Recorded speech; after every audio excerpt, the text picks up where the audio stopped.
Hello everyone, welcome to LCT.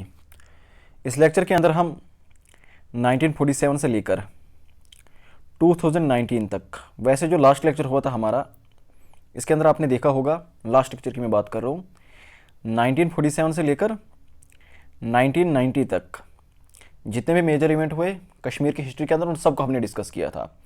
और उसके बाद 1990 से लेकर 2019, इसके बीच जो इवेंट थे उनको हमने डिस्कस अच्छे से नहीं किया था, इनफैक्ट किया ही नहीं था, डायरेक्ट जंप किया था 2019 के ऊपर। तो इस लेक्चर के अंदर 1990 से लेकर 2019 तक जो भी मेजर इवेंट हुए हैं, जितने भी इवेंट हैं जिन्होंने कश्मीर की पॉलिटिक्स को इन्फ्लुएंस किया है, उन सब इवेंट्स को डिस्कस किया जाएगा। इसके अलावा मैंने कहा था कि 1947 में जो पोर्टफोलियोज बने थे, जो एग्जाम्स में पूछे जाते हैं, उनको भी हम इसके अंदर डिस्कस करेंगे। और लास्ट लेक्चर जो हमने लिया था उसके अंदर कुछ कमियां रही थी, मैं समझता हूँ वो इनजस्टिस होगा, बहुत सारी ऐसी बातें थी जो बतानी रह गई थी। इस लेक्चर के अंदर उन कमियों को भी पूरा किया जाएगा। ओके, तो इसलिए इस लेक्चर को मैं बिल्कुल, अगर आपने वो पीछे वाला लेक्चर नहीं देखा है कोई बात नहीं, यहाँ पर भी मैं उसको अच्छे से रिवाइज कर दूंगा और बाकी जो एडिशनल चीज़ें हैं वो भी इसके अंदर मैं ऐड कर दूंगा। ये लेक्चर की अगर बात करें तो ये लेक्चर आपके लिए एग्जाम परस्पेक्टिव से भी आपके लिए काफ़ी ज़्यादा इंपॉर्टेंट है, बहुत ज़्यादा नॉलेज के परस्पेक्टिव से भी आपके लिए काफ़ी ज़्यादा इंपॉर्टेंट है एज एन इंडियन, और या फिर एज एन, अगर हम बात करें आप एक कश्मीरी हैं, ठीक है, तो दोनों ही हिसाब से अगर आप कश्मीरी हैं तब ये और भी ज़्यादा इंपॉर्टेंट आपके लिए हो जाता है। ओके, अब मैं बात करता हूँ कॉलोनियल टाइम पीरियड की, यानी जब ब्रिटिशर्स का रूल यहाँ पर था। तो जब ब्रिटिशर्स का रूल यहाँ पर था तो इंडिया को दो तरह से एडमिनिस्टर किया जाता था, दो तरह की पॉलिटिकल एंटिटीज़ यहाँ पर हुआ करती थी। एक होती थी आपकी प्रिंसली स्टेट्स और दूसरी हुआ करती थी आपकी ब्रिटिश प्रोविंसेस। अब ब्रिटिश प्रोविंसेस में क्या होता था, यहाँ पर डायरेक्टली ब्रिटिशर्स का कंट्रोल हुआ करता था, यानी जो भी एडमिनिस्ट्रेशन के जो फंक्शन होते थे वो डायरेक्टली ब्रिटिशर्स उनको एडमिनिस्टर किया करते थे। इसका क्या मतलब है? इसका मतलब ये है कि रख लो ब्रिटिश प्रोविंस के अंदर कोई गवर्नर है, तो वो गवर्नर कोई इंडियन नहीं होगा, वो कौन होगा?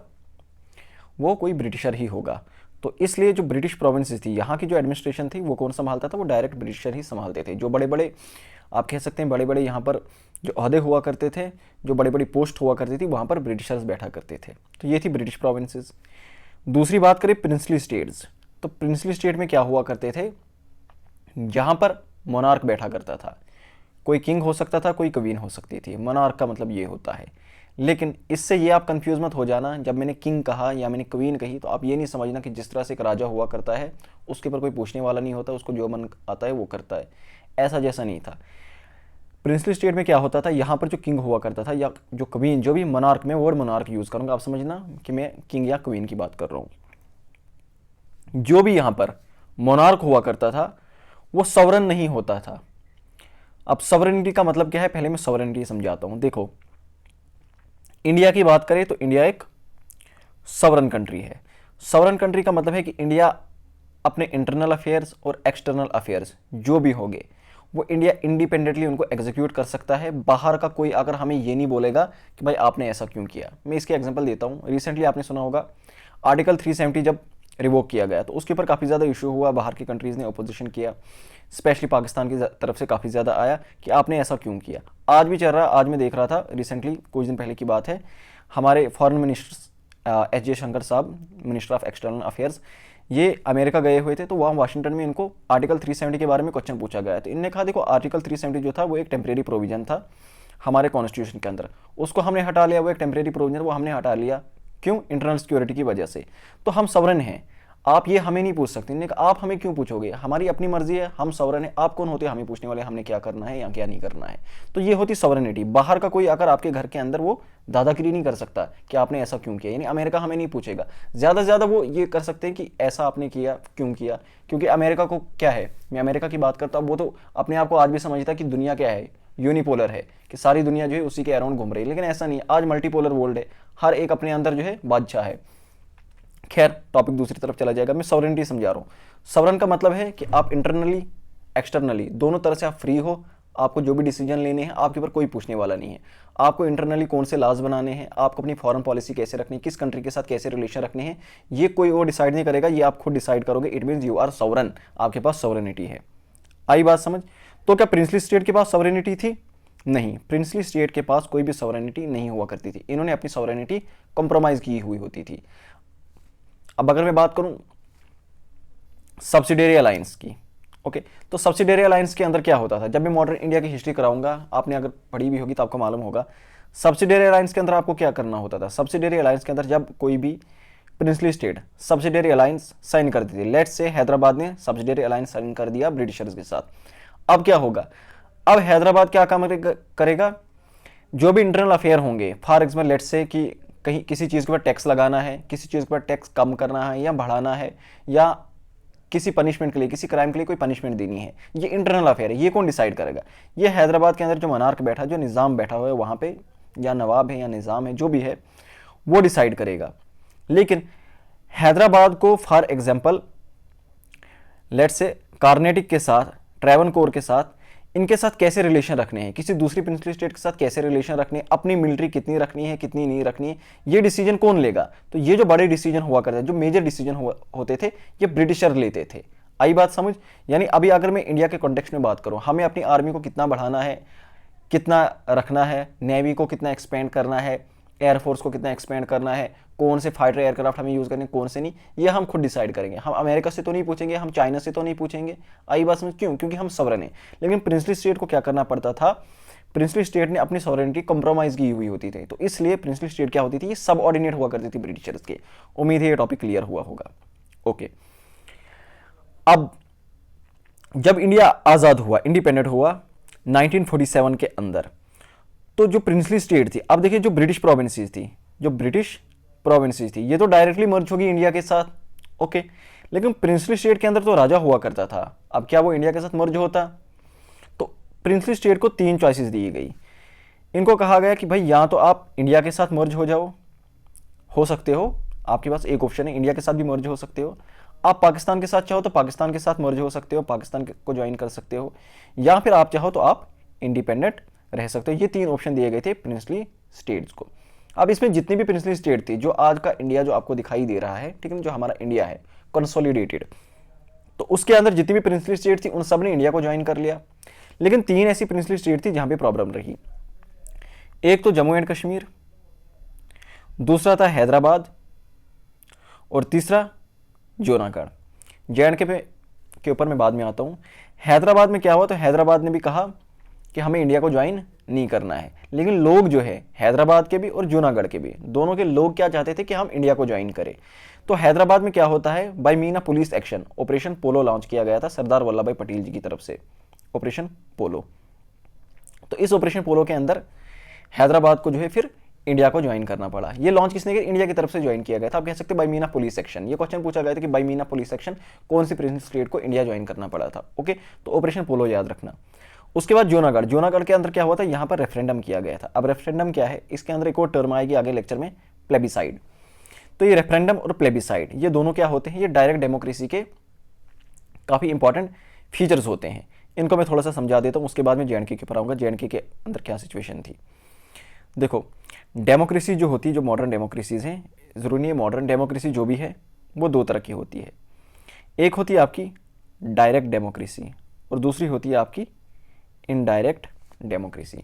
डायरेक्ट डेमोक्रेसी के एग्जांपल आप स्विट्जरलैंड ले सकते हैं, या फिर एंशिएंट ग्रीस में जो सिटी स्टेट्स हुआ करती थी वो बेस्ट एग्जांपल है डायरेक्ट डेमोक्रेसी की। डायरेक्ट डेमोक्रेसी के अंदर क्या होता था, जो लोग हुआ करते थे। डायरेक्ट डेमोक्रेसी के लिए एक बात याद रखना, इसमें कंडीशन ये है कि पॉपुलेशन कम होनी चाहिए, कुछ अराउंड सम लैक होनी चाहिए पॉपुलेशन, ठीक है। अब यहां पर क्या होगा, डायरेक्ट डेमोक्रेसी के अंदर सपोज करो कोई प्रपोजल आया, कोई किसी चीज़ के लिए टैक्स बढ़ाना है या कोई डैम बनाना है, कोई भी चीज़ करनी है, कोई नया प्रपोजल आया, तो वहाँ पर सारे लोग जाएंगे, एक असेंबली होगी, तो वो लोग वोट करेंगे हमें क्या करना है, हमें ये डैम बनाना है या नहीं बनाना है, या ये चीज़, ये कॉलेज या यूनिवर्सिटी बनानी है नहीं बनानी है, इसके अंदर क्या चीज़ें ऐड करनी है या नहीं करनी है। जितने भी लोग उस एरिया के अंदर रह रहे होंगे, ओके, लेट्स से कि ये एक्स इस जगह का नाम है, एक एक्स सिटी स्टेट है। अब जितने भी लोग यहाँ पर है, सपोज करो यहाँ पर 1.5 लाख लोग हैं, वो सारे के सारे वहाँ पर जमा हो जाएंगे और वोट करेंगे उसके लिए। तो मेजोरिटी जो भी होगी उसके अकॉर्डिंगली डिसीजन लिया जाएगा। ये डायरेक्ट डेमोक्रेसी, जैसे मैंने कहा एंशिएंट जो ग्रीस की सिटी स्टेट हुआ करती थी वो इसकी एग्जाम्पल है, क्योंकि पॉपुलेशन कम हुआ करती थी तो ये पॉसिबल था। लेकिन आज आप देखोगे पॉपुलेशन काफ़ी ज़्यादा है, तो इंडिया जैसी कंट्री में ये पॉसिबल नहीं है। इंडिया, अमेरिका, फ्रांस, जो भी आपको दुनिया की बड़ी बड़ी डेमोक्रेसीज आपको दिखाई दे रही, वहाँ पर क्या है, इनडायरेक्ट डेमोक्रेसी है। इस इनडायरेक्ट डेमोक्रेसी को रिप्रेजेंटेटिव डेमोक्रेसी भी कहा जाता है। अब ये होता क्या है, इसके अंदर हम क्या करते हैं, हम इलेक्ट करते हैं, अपने रिप्रेजेंटेटिव्स को आगे भेजते हैं। आप एमएलए के लिए वोट करोगे, वो स्टेट लेजिस्लेचर के अंदर जाकर बैठेगा। आप एमपी के लिए वोट करोगे, वो पार्लियामेंट में जाकर बैठेगा। तो वो वहां पर क्या करेंगे, पार्लियामेंट में जाकर एमपी बैठेगा, वो क्या करेगा, वो लॉ बनाएगा। स्टेट असेंबली के अंदर एमएलए जाकर बैठेगा, वो क्या करेगा, वो वहां पर स्टेट के अंदर जो स्टेट लिस्ट के अंदर जो लॉज मेंशन होंगे उनके ऊपर वो लॉज बनाएंगे। तो आप तो लॉ नहीं बना रहे हो, लॉ कौन बना रहा है, जो आपने रिप्रेजेंटेटिव आगे भेजा वोट देकर वो बना रहा है। तो ये क्या है, रिप्रेजेंटेटिव डेमोक्रेसी। इनडायरेक्ट यानी डायरेक्टली आप नहीं कर रहे हो, आपने जिनको भेजा वो कर रहे हैं आपके बिहाफ पे, ये इनडायरेक्ट डेमोक्रेसी है। तो डायरेक्ट डेमोक्रेसी आपको समझ आई, जहां पर लोग डायरेक्टली जाते हैं। अब यहां पर कुछ मेथड्स होते हैं, कुछ मैकेनिज्म होते हैं, उन्हीं में एक रेफरेंडम है, एक प्लेबिसाइड है। रिसेंटली आपने सुना होगा कनाडा के अंदर इशू चल रहा है खालिस्तान रेफरेंडम को लेकर। ओके, तो वहां से आप भी उस टर्म से फेमिलियर हो सकते हैं। तो रेफरेंडम और प्लेबिसाइड, इनके बीच में डिफरेंस तो है, there is a difference, but आप इतना समझो रेफरेंडम और प्लेबिसाइड एक ही है। इसके अंदर क्या होता है, लोग वोट करते हैं, लोग एक जगह बैठते हैं, लोग डिसाइड करते हैं, लोग वोट करते हैं, डायरेक्ट लोग वोट करते हैं किसी चीज के लिए। आई बात समझ, ये समझ लेना। ओके, ये हो गया रेफरेंडम। तो ये रेफरेंडम कहां पर हुआ था, रेफरेंडम हुआ था जूनागढ़ में। आई बात समझ। अब जम्मू एंड कश्मीर की बात करते हैं। जम्मू एंड कश्मीर में क्या था, यहां पर इंडिपेंडेंस के टाइम पे कौन थे राजा, महाराजा हरि सिंह जी। तो महाराजा हरि सिंह जी ने क्या डिसाइड किया, उन्होंने कहा कि मैं इंडिपेंडेंट रहूंगा, ना मुझे इंडिया को ज्वाइन करना, ना मुझे पाकिस्तान को ज्वाइन करना, क्योंकि प्रिंसली स्टेट थी जम्मू कश्मीर, और ये शायद दूसरी, if I am not wrong, ये दूसरी सबसे बड़ी प्रिंसली स्टेट थी आफ्टर हैदराबाद। तो इसके पास ऑप्शन था, इसके पास भी ऑप्शन था बाकी प्रिंसली स्टेट की तरह। तो इसने क्या कहा कि भाई मैं ना इंडिया को ज्वाइन करूंगा, ना मैं पाकिस्तान को ज्वाइन करूंगा, मैं इंडिपेंडेंट रहूंगा। ओके, लास्ट लेक्चर में भी मैंने कहा था कि महाराजा हरि सिंह जी वो बेसिकली क्या चाहते थे, वो चाहते थे कि वे कश्मीर को एशिया का स्विट्जरलैंड बना दूं। ओके, तो वो इंडिपेंडेंट रहना चाहते थे। लेकिन यहां पर क्या था, यहां पर फ्रीडम मूवमेंट चल रही थी महाराजा के अगेंस्ट, जो है आप ये कह सकते हैं, आपने शेख अब्दुल्ला के बारे में सुना होगा, उन्होंने काफी बहुत ज्यादा मूवमेंट चलाई हुई थी महाराजा हरि सिंह जी के अगेंस्ट। रीजन क्या था, शेख अब्दुल्ला की अगर मैं बात करूं तो शेख अब्दुल्ला चाहते थे यहां पर क्या होना चाहिए, जम्मू कश्मीर के अंदर यहां पर डेमोक्रेसी होनी चाहिए। आई बात समझ, वो डेमोक्रेसी के फेवर में थे, या फिर वो चाहते थे कि कॉन्स्टिट्यूशनल मोनार्की हो। कॉन्स्टिट्यूशनल मोनार्की भी डेमोक्रेसी कह सकते हैं हम। ओके, अब कॉन्स्टिट्यूशनल मोनार्की क्या होता है, देखो इस चीज को भी मैं समझा देता हूं क्योंकि आगे लेक्चर आसान हो जाएगा। देखो, मोनार्की जो होती है दो तरह की होती है, एक होती है कॉन्स्टिट्यूशनल मोनार्की, एक होती है एब्सोल्यूट मोनार्की। पहले मोनार्की का मतलब समझते हैं। मोनार्की का मतलब है रूल बाय वन पर्सन, जहां पर एक होता है head. Okay, head of the government वही होता है, हेड ऑफ द स्टेट भी वही होता है, लेकिन अब कॉन्स्टिट्यूशनल मोनार्की में थोड़ा सा डिफरेंस है। आप ये समझो मोनार्की का मतलब है रूल बाय वन, कोई राजा होगा वहां पर, इतना समझ लो। मोनार्की का मतलब है कोई राजा होगा। अब एब्सोल्यूट मोनार्की क्या होती है, एब्सोल्यूट मोनार्की का मतलब होता है कि यहां पर जो राजा होगा ना वो पक्का तानाशाह होगा, उसको जो मन आएगा वो करेगा, ये एब्सोल्यूट मोनार्की है। लेकिन कॉन्स्टिट्यूशनल मोनार्की के अंदर क्या होता है एक्सक्यूज मी, कॉन्स्टिट्यूशनल मोनार्की के अंदर क्या होता है, यहां पर जो राजा होता है ऐसा नहीं होता कि उसके पास उसको जो मन आएगा वो करेगा, नहीं, उसकी कैबिनेट होती है, पार्लियामेंट होती है, वो डिसीजंस लेती है, और जो भी डिसीजन पार्लियामेंट लेगी लास्ट पे बिल किसके ऊपर फटेगा, बिल जो राजा के ऊपर ही फटेगा, उसके नाम के ऊपर ही बिल फटेगा। लेकिन राजा का क्या रूल है, राजा का एक नॉमिनल हेड रहेगा। ओके, डी जुरे आप कह सकते हैं, जिस तरह इंडिया के अंदर प्रेसिडेंट है, तो प्रेसिडेंट क्या है, पावर तो उनके नाम पर ठीक ठाक लिखी हुई है, लेकिन क्या वो एक्सरसाइज कर पाते हैं उसको, नहीं, वो एक्सरसाइज जो करते हैं वो किसके एडवाइस पे करते हैं, वो एक्सरसाइज करते हैं काउंसिल ऑफ मिनिस्टर की एडवाइस पे, हेडेड बाय प्राइम मिनिस्टर। तो इसी तरह इंग्लैंड के अंदर आपको देखने को मिलेगी, इंग्लैंड के अंदर कॉन्स्टिट्यूशनल मोनार्की है। इसी तरह से चाहते थे शेख अब्दुल्ला की जम्मू एंड कश्मीर के अंदर राजा रहे, लेकिन क्या होनी चाहिए, कॉन्स्टिट्यूशनल मोनार्की, यानी कि पार्लियामेंट होनी चाहिए, इलेक्शंस होने चाहिए। तो उसी के अकॉर्डिंगली जो पार्लियामेंट बनेगी, जो कैबिनेट बनेगी, राजा जो भी डिसीजन लेगा उनकी एडवाइस के ऊपर लेगा, ये होती कॉन्स्टिट्यूशनल मोनार्की। जिस तरह इंग्लैंड के अंदर थी, क्वीन थी अभी तक, रिसेंटली उनकी डेथ हुई कुछ दिन पहले, तो आज जो उनका जो बेटा है प्रिंस चार्ल्स जो हुआ करता था वो किंग चार्ल्स बन गए। आई बात समझ, ये होती कॉन्स्टिट्यूशनल मोनार्की। इसके सपोर्ट में थे शेख अब्दुल्ला। ओके, अब कहानी को आगे बढ़ाते हैं। तो जैसे मैंने आपको कहा 1947 में क्या होता, महाराजा हरि सिंह जी ने कहा कि भाई मैं इंडिपेंडेंट रहूंगा, इसके चलते वो स्टैंड स्टिल एग्रीमेंट लेकर आए। अब स्टैंड स्टिल एग्रीमेंट में क्या था, ये चाहते थे कि बेसिकली अभी के लिए एक स्टेटस को वाली सिचुएशन मेंटेन करके रखते हैं। स्टेटस को क्या मतलब क्या है भाई, यही कि जम्मू एंड कश्मीर को एक separate political independent entity accept किया जाए, यानी कि जिस तरह हम एक्सेप्ट कर रहे हैं जम्मू एंड कश्मीर में, राजा का बिहाफ पे बात कर रहा हूँ, जिस तरह हम एक्सेप्ट कर रहे हैं इंडिया एक अलग कंट्री बन गई, पाकिस्तान एक अलग कंट्री बन गई, तो इसी तरह से आप एक्सेप्ट करो कि जम्मू एंड कश्मीर भी एक अलग कंट्री है, आप एक अलग स्टेट इसको एक्सेप्ट करो जो एक सॉवरन स्टेट है, ऐसे आप एक्सेप्ट करो। स्टैंड स्टिल एग्रीमेंट का ये मतलब था, दोनों के साथ वो साइन करना चाहते थे ताकि आप हमें एक्सेप्ट करें, हमारी सॉवरेनिटी को एक्सेप्ट करें, हम आपके साथ ट्रेड कंटिन्यू रखेंगे, कम्युनिकेशन हमारा कंटिन्यू रहेगा, ट्रांसपोर्ट सिस्टम हमारा कंटिन्यू रहेगा, आपस में हमारे फ्रेंडली रिलेशनशिप रहेंगे। ओके, अब ये स्टैंड स्टिल एग्रीमेंट जो है 2 अक्टूबर 1947 को पाकिस्तान के साथ महाराजा हरि सिंह जी साइन कर लेते हैं। ओके, अब स्टैंड स्टिल एग्रीमेंट साइन करने का मतलब है कि पाकिस्तान ने एक्सेप्ट कर लिया कि जम्मू एंड कश्मीर एक अलग स्टेट है, एक अलग पॉलिटिकल एंटिटी है, एक सॉवरन पॉलिटिकल एंटिटी है। आई बात समझ? इसी तरह का एग्रीमेंट महाराजा हरि सिंह जी वो चाहते थे कि इंडिया के साथ भी साइन करें, लेकिन इंडिया के साथ साइन नहीं हुआ। एग्जाम में मैंने देखा था, क्वेश्चन आया था कि भाई स्टैंड स्टिल एग्रीमेंट इनमें से किसने साइन किया है। उसमें ऑप्शन 1 था पाकिस्तान, ऑप्शन 2 था इंडिया, ऑप्शन 3 था, मतलब ऑप्शन सी था वहां पे बोथ 1 and 2, यानी कि दोनों ने साइन किया, और ऑप्शन डी जो था वो था नन ऑफ दीज। तो इसमें राइट आंसर क्या बनेगा? पाकिस्तान। याद रखना, इंडिया ने स्टैंड स्टिल एग्रीमेंट साइन नहीं किया था। तो अभी बातचीत आगे बढ़ने वाली थी इंडिया के साथ, लेकिन तब तक क्या होता है, 1947 में आपको मालूम है पार्टीशन हुई थी, तो पार्टीशन के चलते हमें काफी हाई लेवल पे कम्युनल राइट्स देखने को मिले थे। जम्मू के अंदर भी कम्युनल राइट्स हुए, तो जम्मू के अंदर जो कम्युनल राइट्स हुए, पाकिस्तान ने 2 एक्सक्यूजेस दिए जिसकी वजह से पाकिस्तान ने यहाँ पर इन्वेड किया, अटैक कर दिया जम्मू एंड कश्मीर के अंदर। एक तो कि जम्मू के अंदर काफी ज्यादा कम्युनल राइट्स देखने को मिले, स्पेशली अगेंस्ट मुस्लिम्स के अगेंस्ट काफी ज्यादा कम्युनल राइट्स देखने को मिले। दूसरा, पुंछ में एक रेबेलियन हुआ था रिहाड़ी सिंह की आर्मी के अगेंस्ट वहां पर। तो इन 2 बातों का एक्सक्यूज देकर पाकिस्तान ने क्या किया, पख्तून फाइटर, पश्तू बोलने वाले जो होते हैं, ये नॉर्थ वेस्ट फ्रंटियर प्रोविंस जो है अफगानिस्तान के साथ लगने वाला एरिया, एक सेकंड में मैप में दिखा देता हूं, ये वाला एरिया, ये नॉर्थ वेस्ट फ्रंटियर प्रोविंस, ये वाला एरिया। ओके, बेसिकली तो अगर इंडिया के कॉन्टेक्स्ट में देखा जाएगा तो पूरा का पूरा जम्मू एंड कश्मीर इसके अंदर आ जाता है, ऊपर वाला एरिया। लेकिन यहाँ पर जब हम बात करें तो ये वाला एरिया आ जाएगा, गिलगित बल्तिस्तान, ऊपर जो अफगानिस्तान के साथ लगने वाला एरिया। यहाँ के थे ये ट्राइबल कम्युनिटी के लोग थे जिनको हथियार दिए थे पाकिस्तान ने, स्पॉन्सर किया था पाकिस्तान ने, पैसा दिया था पाकिस्तान ने, और भेजा था यहाँ पर कश्मीर वैली के अंदर अटैक करने के लिए। ये यहाँ पर आते और कश्मीर वैली के अंदर अटैक कर देते हैं। अब महाराजा हरि सिंह क्या करते हैं, ये ब्रिगेडियर रंजीत सिंह जी को अपॉइंट कर देते हैं to protect Jammu and Kashmir, इसीलिए इनको saviour of Jammu and Kashmir कहा जाता है। ये बात याद रखना, इंपॉर्टेंट है एग्जाम पॉइंट ऑफ व्यू से। अब जब ऐसा होता है तो महाराजा के पास उतनी स्ट्रॉन्ग आर्मी तो थे नहीं, इन्होंने इंडिया से हेल्प मांगी कि भाई हमारी हेल्प कर दो, यहाँ पर पहुंच गए हैं अटैक करने। इंडिया ने कहा ओके फाइन, नो प्रॉब्लम, हम आपकी हेल्प करेंगे, लेकिन आपको क्या करना होगा, एक्सीड करना होगा, आपको इंडिया ज्वाइन करना होगा। तो महाराजा ने देखा कि यार अभी तो फिलहाल के लिए कोई दूसरा ऑप्शन नहीं है, उन्होंने कहा ठीक है हम ज्वाइन करते हैं। तो एक एग्रीमेंट लाया गया, उसको कहते हैं instrument of accession. Instrument of accession में क्या कहा था कि जब तक सिचुएशन ठीक नहीं होगी हम इंडिया के साथ रहेंगे, इंडिया की हेल्प लेंगे। उसके बाद यहाँ पर क्या किया जाएगा, एक वोटिंग की जाएगी। लेकिन याद रखना इसमें कोई प्लेबिसाइड वाली बात नहीं कही गई थी।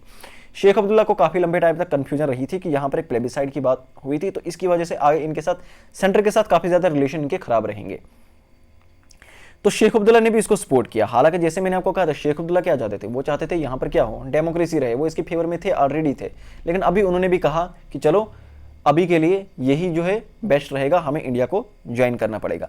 तो इस तरह से क्या होता है, इंस्ट्रूमेंट ऑफ एसेशन के जरिए इंडिया जो है, सॉरी जम्मू एंड कश्मीर जो है वो एक्सीड कर जाता है इंडिया में। ये उस टाइम का न्यूज़पेपर है, आप देख सकते हैं।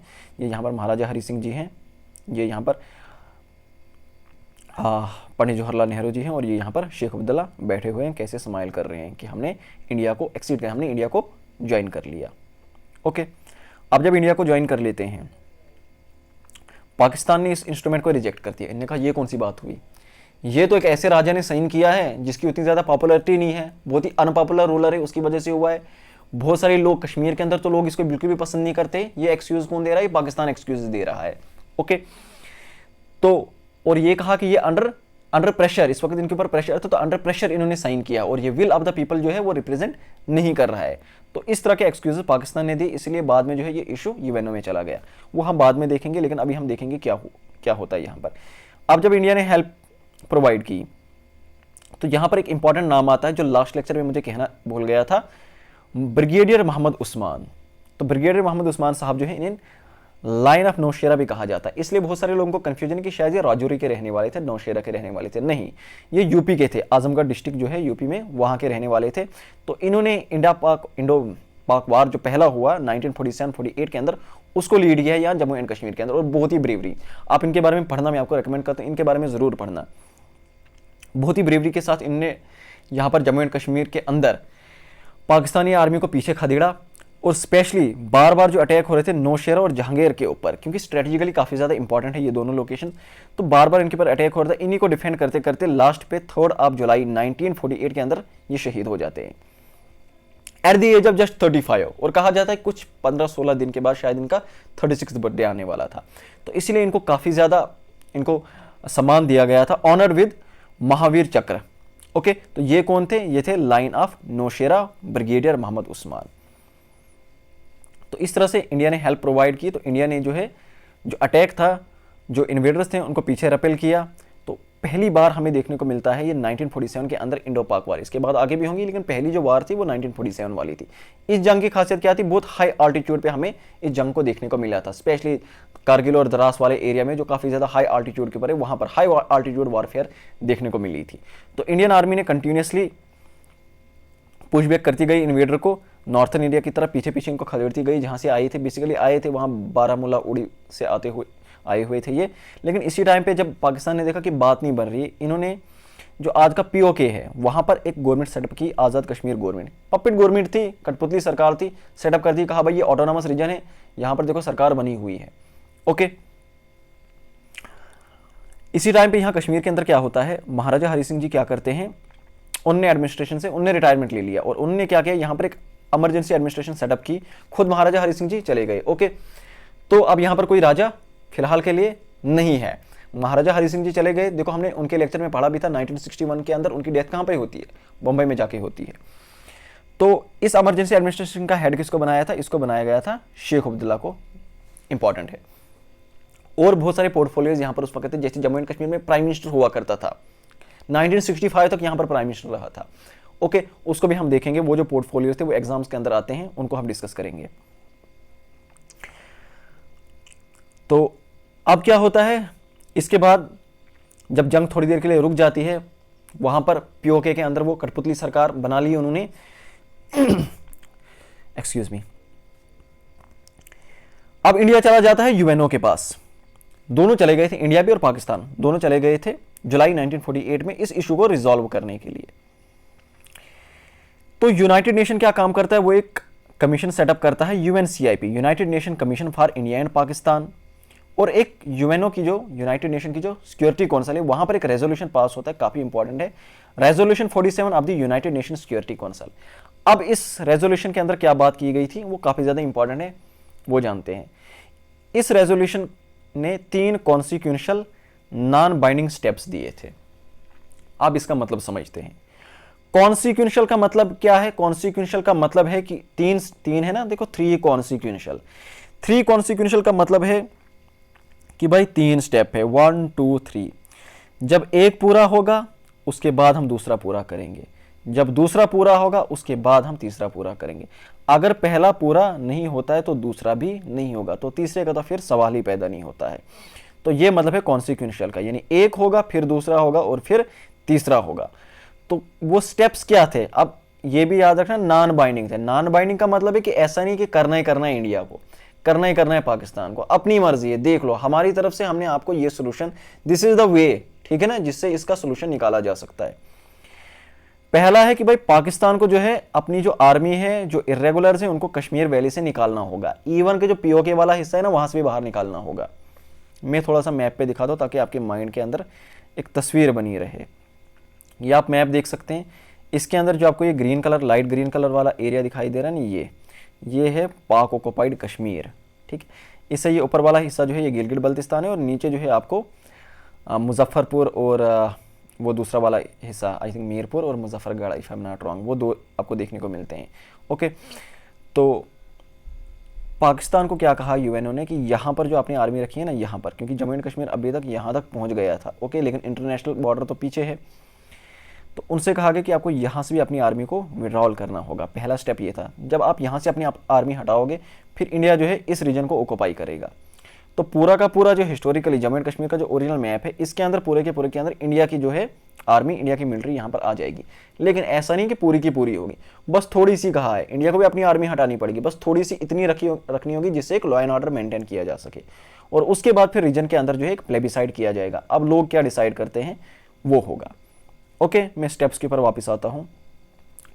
पाकिस्तान को क्या करनी होगी, अपनी सारी आर्मी विड्रॉल करनी होगी, यहाँ से हटानी होगी, यानी पीओके वाले रीजन से भी बची कहाँ थी, बची वहीं पे थी, वहाँ से भी हटानी होगी। उसके बाद इंडिया भी अपनी आर्मी हटाएगा, लेकिन एक मिनिमल फोर्स रखेगा यहाँ पर, किसके लिए, लॉ एंड ऑर्डर को मेंटेन करने के लिए। और उसके बाद यहाँ पर एक प्लेबिसाइड होगा। प्लेबिसाइड मैंने आपको बताया ना, वही वोट होगा, लोग वोट करेंगे, लोग डिसाइड करेंगे हमें क्या करना है। ये स्टेप्स किसने दिए, ये स्टेप्स दिए हैं यूनाइटेड नेशन ने। किसके अंदर, resolution 47 of the United nation security council. अब जबकि ये स्टेप्स क्या है, कॉन्सिक्वेंशियल है कि जब पहला होगा तभी दूसरा होगा। तो क्या पहला हुआ, पाकिस्तान ने फौज हटाई पीओके से, नहीं हटाई, आज भी स्टेलमेट बना हुआ है। नॉन बाइंडिंग थे तो इसलिए इस पर कोई फोर्स नहीं किया जा सकता पाकिस्तान को, आप हटाओ अपनी फौज, ऐसा जैसा नहीं हो सकता। तो इसीलिए स्टेलमेट अभी तक कंटिन्यू है। अब यहां पर एक टेक्निकल पॉइंट देखो, टेक्निकल पॉइंट क्या है कि ऐसा क्यों पाकिस्तान को ही कहा गया अपनी फौज हटाने के लिए, इंडिया को क्यों नहीं कहा गया। बात ऐसी है क्योंकि यूएनओ खुद समझ गया था कि गलती पाकिस्तान की है। हुआ क्या था, आप अभी आप रिकॉल करो, मैंने आपको बताया महाराजा हरि सिंह ने स्टैंड स्टिल एग्रीमेंट किसके साथ साइन किया, पाकिस्तान के साथ। स्टैंड स्टिल एग्रीमेंट साइन करने का मतलब कि पाकिस्तान ने एक्सेप्ट किया था कि जम्मू एंड कश्मीर क्या है, एक इंडिपेंडेंट सॉवरेन स्टेट है। आई बात समझ। But in spite of that Pakistan ने अटैक करवा दिया वैली के अंदर। तो यूएनओ समझ गया था कि शरारत किसने की है, पहले शरारत पाकिस्तान ने की है, पाकिस्तान पहले अंदर घुसा है। तो इसीलिए पहले कहा कि पाकिस्तान अपनी फौज हटाएगा और उसके बाद बाकी स्टेप्स देख लिए जाएंगे। आई बात समझ। तो ये थोड़ा टेक्निकल पॉइंट था जो यहां से आपको समझना चाहिए था।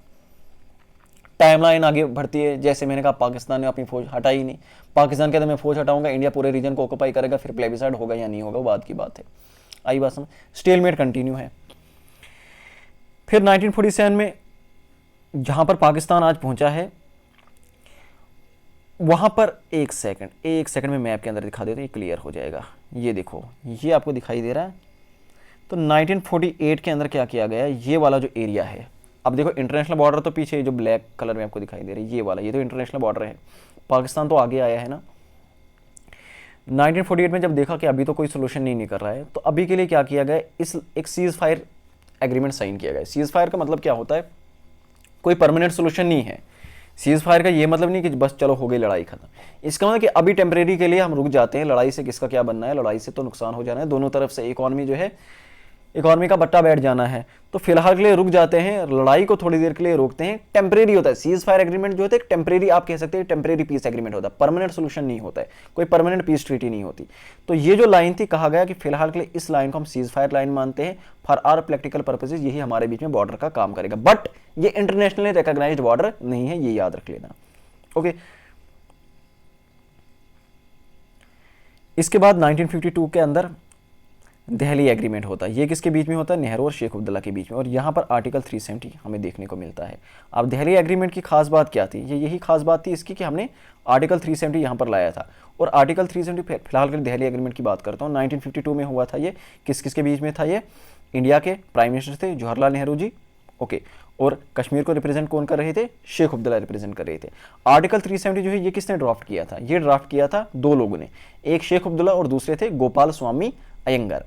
तो अब देखो यहां पर आप जरा सोचो, पूरा का पूरा कॉन्स्टिट्यूशन किसने ड्राफ्ट किया, ड्राफ्टिंग कमेटी के चेयरमैन कौन थे, डॉक्टर भीमराव अंबेडकर जी। लेकिन उन्होंने पूरा का पूरा कॉन्स्टिट्यूशन ड्राफ्ट किया जम्मू एंड कश्मीर का। आर्टिकल 370 जो उन्होंने ड्राफ्ट करने से मना किया, दो लोगों ने सॉलिड अपोजिशन किया था, सरदार वल्लभ भाई पटेल जी और डॉक्टर भीमराव अंबेडकर जी, इन दोनों ने किया था। क्यों, इन्होंने कहा था कि भाई आर्टिकल 370 जो है ये इंडिया की इंटीग्रिटी के अगेंस्ट जा रहा है, तो इसलिए उन्होंने इसे ड्राफ्ट करने से मना किया था। तो इसको ड्राफ्ट किसने किया था, गोपाल स्वामी अयंगर और शेख अब्दुल्ला ने। तो बाद में दिल्ली एग्रीमेंट 1952 के अंदर इसको एक्सेप्ट किया गया और आर्टिकल 370 हमें यहां पर देखने को मिला। लेकिन ये बात याद रखना, ये क्या था, ये टेम्परेरी प्रोविजन था। आप अगर कॉन्स्टिट्यूशन के अंदर भी देखोगे, वहां पर भी लिखा हुआ कि ये क्या है, ये एक टेम्परेरी प्रोविजन है। आप देखोगे इस तरह से कॉन्स्टिट्यूशन के अंदर था, ये मैंने लाया है डायरेक्ट सॉफ्ट कॉपी से उठाकर, वहां पर ऐसे लिखा हुआ था। आर्टिकल 370 की अगर बात करें तो ये था, temporary provision with respect to state of J&K, यानी कॉन्स्टिट्यूशन के अंदर ही लिखा था कि भाई ये टेम्परेरी प्रोविजन है, तो हम जब चाहें उस वक्त इसको हटा सकते हैं। तो इसीलिए मैंने आपको बताया था कि जब रिसेंटली हमारे फॉरेन मिनिस्टर से, minister of external affair doctor S Jaishankar साहब से वाशिंगटन के अंदर ये क्वेश्चन पूछा गया आर्टिकल 370 के बाद, उन्होंने कहा कि आप ये क्या बार बार बातें उठाते आर्टिकल 370। भाई आर्टिकल 370 एक टेम्परेरी प्रोविजन था, ओके हमने अपनी इंटरनल सिक्योरिटी के चलते हमने उसको हटा लिया, हमारी अपनी मर्जी है, वो टेम्परेरी प्रोविजन हमने उसको उठा लिया, अब बार बार इसका इशू क्यों रेज किया जा रहा है। ओके तो ये क्या था, ये एक टेम्परेरी प्रोविजन था, ये बात याद रख लेना। ओके आगे बढ़ते हैं, ये हो गया दिल्ली एग्रीमेंट, आ गया आर्टिकल 370। इसकी वजह से क्या हुआ, जम्मू एंड कश्मीर को स्पेशल स्टेटस मिला गया, लेकिन ये स्पेशल स्टेटस क्या था, टेम्परेरी था। 1953 में क्या होता, शेख अब्दुल्ला की सेंट्रल गवर्नमेंट के साथ कुछ अनबन हो जाती है, तो इसकी वजह से इन्हें प्राइम मिनिस्टर बनाए, ये उसका प्राइम मिनिस्टर थे, मैं आ जाऊंगा पोर्टफोलियो के पर भी मैं आ जाऊंगा। इनको प्राइम मिनिस्टर बनाया जाता है, लेकिन प्राइम मिनिस्टर की पोस्ट से इन्हें हटा दिया जाता है 1953 के अंदर, जब इनकी सेंटर के साथ कुछ अनबन चली, उसकी वजह से 11 साल के लिए जेल में डाल दिया जाता है, 11 साल के लिए, इट्स अ लॉन्ग पीरियड। 1962 के अंदर हम देखते हैं चाइना ने जो है अक्साई चीन को ऑक्यूपाई कर लिया, ओके चाइनीज एग्रेशन। तो ये वाला रीजन आप देख सकते हैं, ये ग्रीन वाला तो पहले से पाकिस्तान के पास था, अब ये जो रेड कलर का आपको दिखाई दे रहा है ना,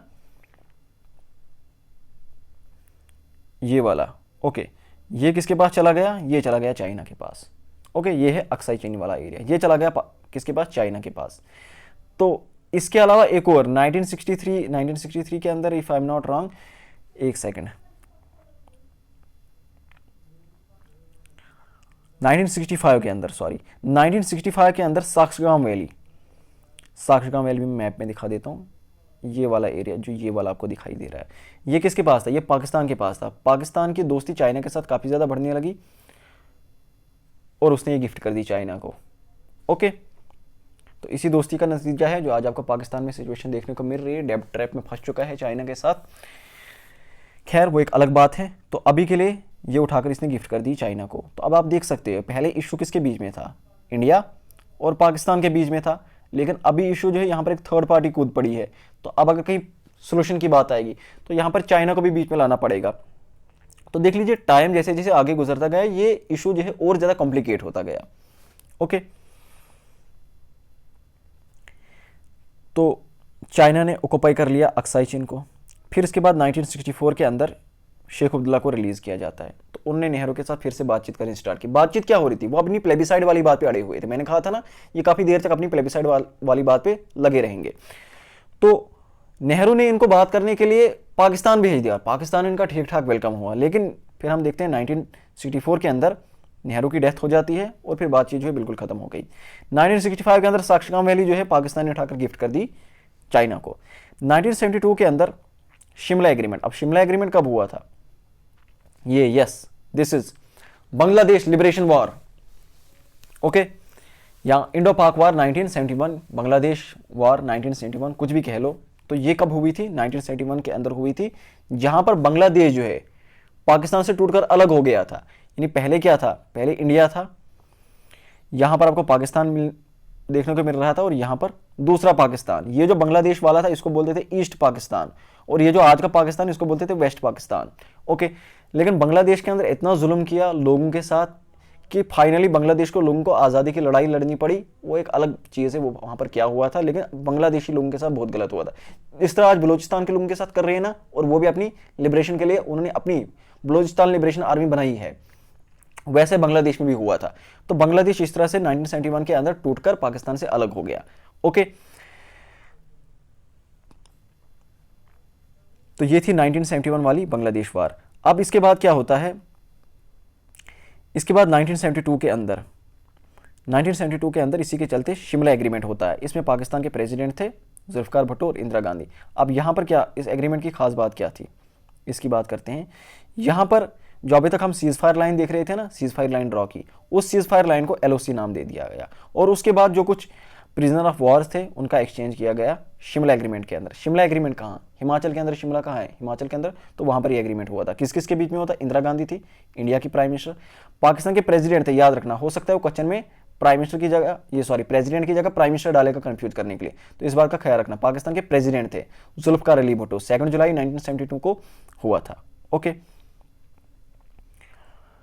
1974 के अंदर इंदिरा शेख अकॉर्ड साइन होता है, इसके अंदर शेख अब्दुल्ला को चीफ मिनिस्टर बनाया। अब यहाँ पर प्राइम मिनिस्टर की पोस्ट खत्म हो गई, अब यहाँ पर कौन होगा, चीफ मिनिस्टर। 1965 के अंदर पोस्ट खत्म हो गई, एक अमेंडमेंट हुई थी, उसको भी देख लेंगे। तो यहाँ पर क्या आ जाता है, यहाँ पर चीफ मिनिस्टर बनता है, और कौन बनता है, शेख अब्दुल्ला बनता है 1982 के अंदर। 1984 में हम देखते हैं पाकिस्तान जो है कोशिश कर रहा था सियाचिन को ऑक्यूपाई करने की। अब सियाचिन दिखाता हूँ, सियाचिन की इंपॉर्टेंस क्या है। ये सियाचिन दिखाई दे रहा है, ये देख लीजिए, ये है सियाचिन। अब ध्यान से देखना, ये कौन सा हिस्सा है, ये रहा गिलगिट बल्तिस्तान जो पाकिस्तान के पास है, ये रहा अक्साई चीन जो चाइना के पास है। अभी अगर सियाचिन पाकिस्तान के पास चला जाता है, इनको डायरेक्ट यहाँ पर कनेक्टिविटी मिल जाती, और स्ट्रेटेजिकली आप देख सकते हैं ना, क्योंकि डायरेक्ट यहाँ पर कनेक्टिविटी मिल जाती पाकिस्तान और चाइना को। हालांकि दूसरी तरफ से तो है, लेकिन यहाँ पर इनको एक और प्लस पॉइंट मिल जाता। तो यहाँ पर क्या हो जाता है, इंडिया के लिए एक थोड़ी सी वीक पोजीशन हो जाती अगर सियाचिन इनके पास लगता है। सियाचिन दुनिया की सबसे बड़ी हाईएस्ट बैटलफील्ड है, और ये जो है ये किसने जीत ली, इंडिया ने जीत ली। ऑपरेशन मेघदूत लॉन्च किया गया था इंडियन आर्मी की तरफ से, और इंडियन आर्मी ने यहां पर अपना झंडा गाड़ दिया। तो आप कह सकते हैं अभी तक तीसरी हार थी ये पाकिस्तान को जो इंडिया की तरफ से फेस, 1947 में, 1971 में, और अभी ये ऑपरेशन मेघदूत के अंदर। ओके, तो इंडियन आर्मी ने 1984 के अंदर सियाचिन के ऊपर अपना कंट्रोल किया, और अभी भी ये इंडिया के ही कंट्रोल में है और आगे भी रहेगी। अब जब पाकिस्तान ने देखा कि डायरेक्ट मिलिट्री एक्शन से तो कोई बात नहीं बन रही है, तो हम क्या करेंगे, तो उसने कश्मीर के अंदर इंसर्जेंसी चलानी स्टार्ट की। एक्सक्यूज कहां से मिला पाकिस्तान को, आइडिया कहां से मिला, हुआ क्या था, कहानी समझते हैं। वैसे तो ये 1990s वाला जो इवेंट है, ये मैं कश्मीरी पंडित एक्सोडस के ऊपर जब मैं लेक्चर लेकर आऊंगा, उसके अंदर 90s की पॉलिटिक्स को मैं बहुत अच्छे से एक्सप्लेन करूंगा, लेकिन फिलहाल के लिए अभी थोड़ा ऊपर से बताऊंगा। देखिए 1987 के अंदर क्या होते हैं, असेंबली इलेक्शन होते हैं। अब इन असेंबली इलेक्शन के चलते कहा जाता है कि इनके अंदर काफी ज्यादा धांधली की गई थी, और यहां पर जबरदस्ती नेशनल कॉन्फ्रेंस को, कांग्रेस को पावर में लाया गया था। अब इसके चलते क्या होते हैं, जो यहां पर इनके अगेंस्ट जो ग्रुप बना हुआ था, इनके अगेंस्ट जो इलेक्शन लड़ रहे थे, अब उनको पाकिस्तान ने बताया कि देखो आपने इलेक्शन लड़ने की कोशिश की, क्या मिला, कुछ नहीं मिला। अब जब यहां पर धांधली हुई इलेक्शंस के अंदर, तो यहां पर क्या होते हैं, यहां पर प्रोटेस्ट हुए, स्ट्राइक्स हुई, प्रोटेस्ट काफी ज्यादा वायलेंट हो गए। पाकिस्तान ने यहां पर JKLF, हिजबुल मुजाहिदीन ऐसे जैसे सेपरेटिस्ट को स्पॉन्सर करना स्टार्ट किया, और यहां पर इंसर्जेंसी चलाई। ओके, और इसको किसके साथ लिंक कर दिया, इसको इंडिपेंडेंस ऑफ कश्मीर के साथ, कि भाई कश्मीर को चाहिए आज़ादी, हमको चाहिए आज़ादी। ये नारा लगना स्टार्ट हो गया कि भाई हमें इंडिया के साथ नहीं रहना, हमें तो भाई सेपरेट नेशन चाहिए। आई बात समझ। तो इसी के चलते 90s के अंदर हमें देखने को मिलता है कश्मीरी पंडित्स को एक बहुत बड़ी तादाद में कश्मीर छोड़ना पड़ा। हुआ क्या था, ये बात याद रखना, थोड़ा सा मैं बताता हूं, वैसे मैं इसको बाद में अच्छे से डिस्कस करूंगा। ये बात है जनवरी 1990 की। अब देखो 1987 के अंदर जो गवर्नमेंट यहां पर बनी थी, फारूक अब्दुल्ला चीफ मिनिस्टर बने थे। उनका फिर से सेंटर के साथ कुछ हुआ, सेंटर ने यहां पर एक गवर्नर को भेजा, उनका नाम था जगमोहन। अब फारूक अब्दुल्ला ने यह कहा कि अगर यहां पर जगमोहन को आपने भेज दिया तो मैं रिजाइन कर दूंगा, और हुआ भी ऐसा ही। अब देखो ये टाइम कौन सा है, ये जनवरी है, तो जनवरी क्या है, विंटर्स की बात हो रही, और इस वक्त कहां पर है गवर्नमेंट, दरबार कहां पर है, जम्मू के अंदर। क्यों, दरबार में हुआ करता था ना, अभी तो खत्म हो गया, तो पहले दरबार में हुआ करता था। तो विंटर में कैपिटल कहां पर होती थी, जम्मू में आती थी, और समर में चली जाती थी कश्मीर के अंदर। तो इस वक्त कैपिटल कहां पर है, चीफ मिनिस्टर कहां पर बैठा हुआ है, खुद बैठा हुआ है यहां पर जम्मू के अंदर। फारूक अब्दुल्ला खुद कहां पर थे, जम्मू के अंदर थे। जगमोहन को भेज दिया गया गवर्नर, इन्होंने रिजाइन कर दिया। एडमिनिस्ट्रेशन का पूरा बट्टा बैठ गया, कोई नहीं, लॉनेसनेस कंप्लीटली हर तरफ। आई बात समझ। ऊपर से विंटर थे, कश्मीर जाने के लिए रास्ता भी नहीं था, मौसम खराब था, गवर्नर तो आ गए थे, वो कश्मीर नहीं जा पाए। तो इसी के चलते कश्मीरी पंडित्स को जो है, जब उनको काफ़ी ज़्यादा थ्रेट्स मिलने लगी, सरेआम गोली मार दी गई। बहुत सारे लोग, एक हाईकोर्ट के जज थे, उनको सीधे चलते चलते रास्ते में गोली मार दी गई। न्यूज़पेपर के अंदर आता था कि इस डेट को अगर नहीं छोड़ दिया, लाउड स्पीकर पे ऐलान किया जाता, इस डेट को अगर नहीं छोड़ दिया, ये करेंगे, वो करेंगे, काट डालेंगे, मार डालेंगे। आप समझ सकते हो, मतलब थोड़े बहुत कुछ मतलब रेशियो प्रोपोर्शन की बात करें तो as compare to other communities, Kashmiri Pandit थोड़े से ही थे उनके कंपैरिजन में, तो उन्हें कश्मीर छोड़कर आना पड़ा। तो फिर काफ़ी बुरी हालत में इनको यहाँ जम्मू में रहना पड़ा। आप सोच सकते हैं अपनी कंट्री में इन्हें रेफ्यूजी की तरह रहना पड़ा। इसको मैं अलग से लेक्चर पे ले लूँगा। आप इतना याद रखना कि कश्मीरी पंडित जो है एक्सोडस, ये एक बहुत इंपॉर्टेंट इवेंट था कश्मीर की हिस्ट्री का, एक बहुत बड़ा इवेंट था, एक बहुत ही डार्क चैप्टर था कश्मीर की हिस्ट्री का। ये कब हुआ था, ये 90s में हुआ था, 90s के अंदर।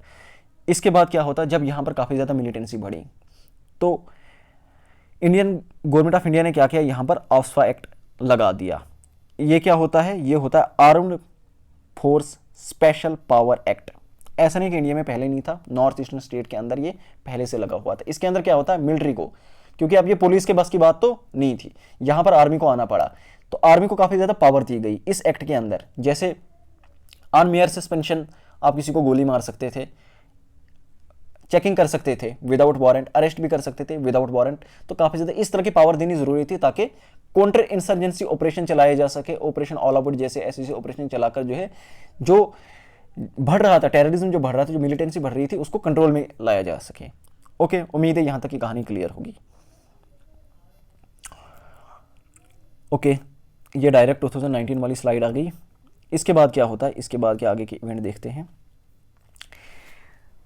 तो फरवरी 1996 के अंदर JKLF, Jammu Kashmir liberation front, इसको बैन कर दिया गया। इसके बाद क्या होता है, सेम ईयर सितंबर 1996 के अंदर असेंबली इलेक्शन हो जाते हैं जम्मू एंड कश्मीर के अंदर, और फारूक अब्दुल्ला जो है वो गवर्नर बना लेते हैं। लेकिन 1990 के अंदर क्या था, कारगिल वार हो गई, कारगिल वार। उसके बाद 1990 के अंदर सेम ईयर दिसंबर, इंडियन एयरलाइन फ्लाइट IC814 इसको हाईजैक कर लिया जाता है।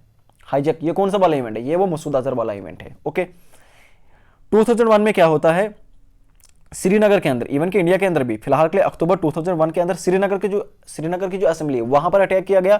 बाद में तो सीधे इंडियन पार्लियामेंट के ऊपर अटैक किया गया, और इसी के चलते 2013 में अफजल गुरु को फांसी दे दी गई थी। ओके, फिर हम देखते हैं 2004 में जाकर इंडिया और पाकिस्तान के जो रिलेशन जो है वो कुछ हद तक हमने देखा कि चलो स्टेबल हो रहा था, थोड़ा बहुत ट्रेड व्रेड चलने लगा। ओके, लेकिन 2005 और 2005 से लेकर 2008 के अंदर वैली के अंदर काफी ज्यादा फिर से क्लैशेस हमें देखने को मिले। 2008 के अंदर बम्बई टेरर अटैक, ये कौन सा वाला इवेंट है, ये कसाब वाला, अजमल कसाब वाला इवेंट है।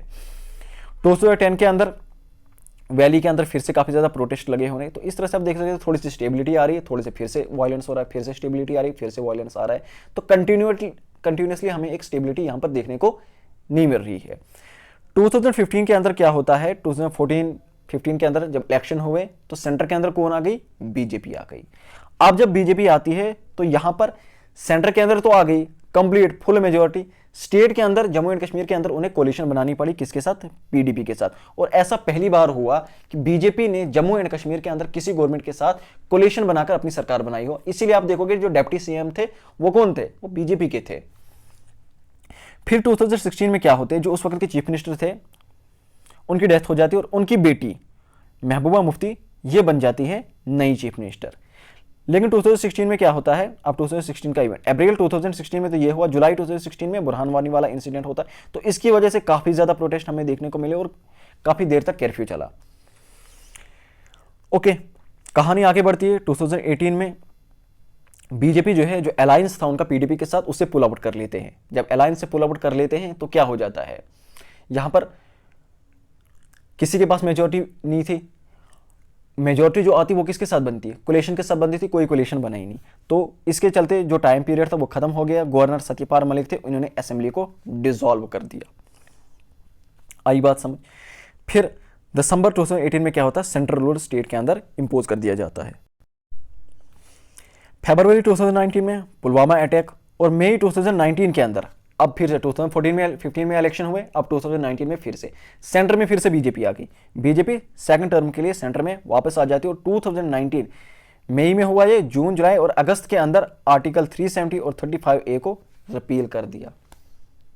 ओके, और इस तरह से Jammu and Kashmir reorganisation act के अंदर हमें देखने को मिलता है कि जम्मू कश्मीर को 2 यूनियन टेरिटरीज में डिवाइड कर दिया। Jammu and Kashmir union territory जिसकी एक लेजिस्लेटिव असेंबली होगी, और दूसरा लद्दाख जिसकी कोई लेजिस्लेटिव असेंबली नहीं होगी।